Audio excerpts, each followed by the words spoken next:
Welcome back to NASDAQ Trade Talks. I'm your host, Jill Malandrino, Global Markets Reporter at NASDAQ. We've been coming to you live from Crypto Evolved in New York City. Joining me for this segment, we have Jalak Jobanputra. She's the founding partner of Future Perfect Ventures, and we're going to take a look at how emerging markets are one of the big catalysts behind crypto adoption. Jalak, thank you so much for joining us at Crypto Evolved. Now, Facebook announcement, lots of energy back into the crypto markets as you look at broader institutional adoption.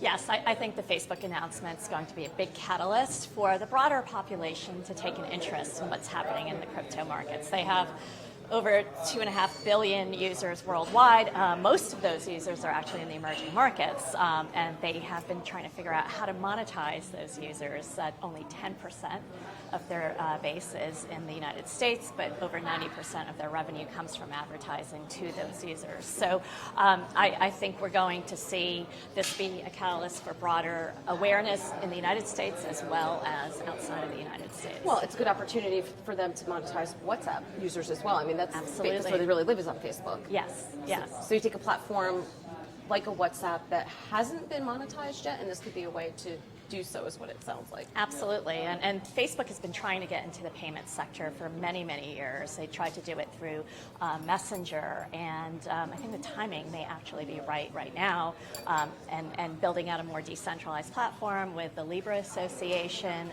gives them partners to expand just beyond the Facebook platform. So tell us more about Future Perfect Ventures. Where are you investing within this ecosystem? Well, we started the fund in 2014, so we were one of the first investors in the blockchain space. I went to my first Bitcoin conference in 2013, and I was born in Nairobi. I spent a lot of time in the emerging markets, and I felt strongly that the next wave of tech adoption, on par with what we saw with the internet, was going to happen on a more global scale, with new business models actually emerging in some of these developing countries versus the developed markets.